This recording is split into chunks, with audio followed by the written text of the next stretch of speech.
Hello, online pipe community. Ethan, Parsimonious Piper here. Today we have got another Parsimonious pipe and a little chat about teachers. Today's pipe is a Briarlee, a carved pot. Nice shape, big deep carving. In it I am smoking some Paladin.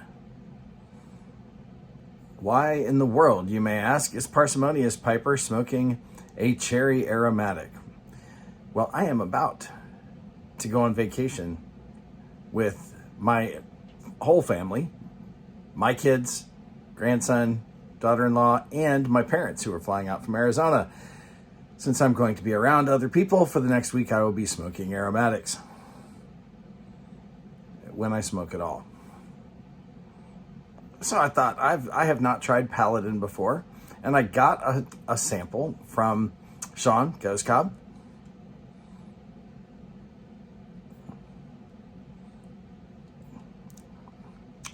We'll see what I think of it next week. In the meantime, let's take a closer look at this pipe. You'll see right off the bat in the above picture, the pipe is not in great need of attention. I cleaned it up a little bit because it was grimy. The difference in color is not an illusion. It is a little bit brighter and richer at this point. What you see on the bottom there, that particular part of the carving has been basically scratched away. Somebody dropped it, scraped it, did something, but that has been gouged off a bit. Looking at the top, not needing a lot of attention, you can see that the top was a little bit grimy. The grain comes through just a little bit better after having cleaned that up. The internals view does show that the pipe had just a little bit of buildup on the stinger. That came off very easily.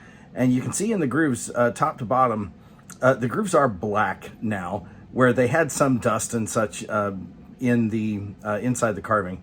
That has all gotten cleared out. No before and after here, just to show the back stamping. This is part of Briarlee's Illustrious line. They had a couple of different nomenclatures for sublines.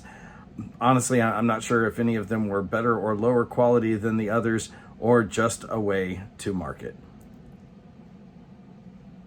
For $17 and change, nice little pipe. Smokes rather well. I like pots. I like that slightly wider bowl to height configuration variant of a billiard. Not super thick walls, but maybe a little thicker than a billiard would be.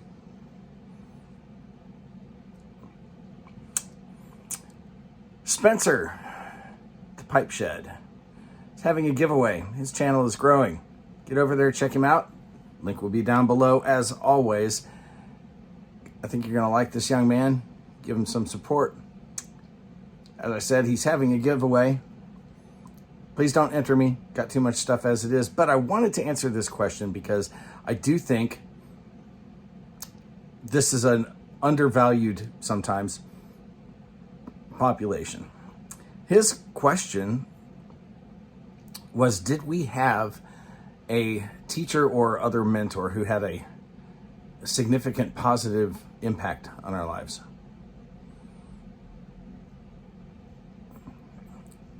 My immediate response to that was my word, yes. A number of them. I was very fortunate to have some good teachers, particularly later in grade school and middle school.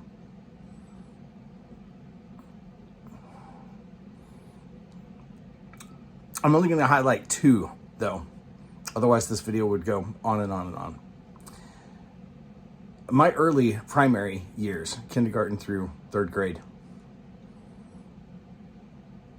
I was a discipline problem. I was classified as learning disabled officially. Still in my transcripts, my official record.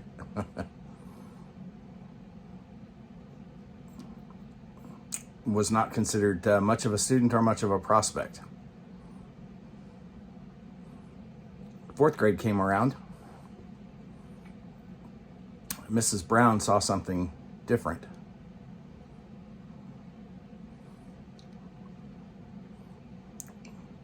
After a while in her class, she had me retested. And it turned out I wasn't behind the class, I was ahead of the class. And I was so far ahead that my boredom was contributing to my delinquency. Nobody had seen this up to this point, but she did. That changed my schooling entirely. By 6th grade, I had not only caught up in math and everything else that I had been behind because I was bored. I had not only caught up, but I was very fortunate in 6th grade to have another good teacher who let me work on all of the 6th grade material on my own and get it finished by Christmas, and then explore subjects of my own choosing for the 2nd semester. That was just wonderful. But yes, my 4th grade teacher, Mrs. Brown, will never forget her, because she was some first teacher who saw something in me besides a discipline problem. Fast forward a decade, almost. My senior year in high school, I had an English composition teacher named Jo Rousseau. She was phenomenal. By this point in time, my senior year, I had had nothing but straight A's since 6th grade, and had gone on to become a National Merit Scholar. Was on my way to earning full ride scholarship academic in college. So my entire demeanor had turned around, and I got a little arrogant. Some of you will go, "What, you? No." Yeah, it used to be worse. Well, my first paper in Mrs. Rousseau's class came back looking like it had been through the war. She had bled all over it. There was just red everywhere. Hardly a paragraph, I think, was intact. I was devastated. My writing wasn't perfect. No, it was far from perfect. Mrs. Rousseau shepherded me through learning how to write, how to really put my thoughts on paper in an organized manner, and had me submit my final thesis in her semester class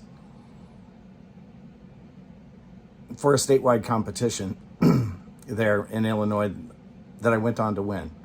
Didn't have any money or anything else other than bragging rights, but hey, I won something after having been humbled and learning that there were still things that I needed to learn. And she was very good at that. She managed to rein me in without crushing me. So that taught me another very, very valuable lesson. Thank you so much, Mrs. Rousseau. Well, Spence, there you have it. 2 teachers of many. I literally could go on and on for at least another 15 or 20 minutes telling you about some of the wonderful teachers I've had. I do think that teachers are often underappreciated. They do a very difficult job in an increasingly difficult environment, particularly for those of us who are a little more old school in our education and think that our tax dollars should be going toward reading, writing, and arithmetic rather than woke. And so these teachers definitely drilled the 3 R's into me. And I'm very grateful for that. Hope that satisfies your curiosity. Folks, I'm going to be on sporadically for the next week and a half. You might see me, you might not. I can tell you I will be enjoying some time off. You Light something you like. Maybe it's a cherry aromatic. Enjoy your afternoon.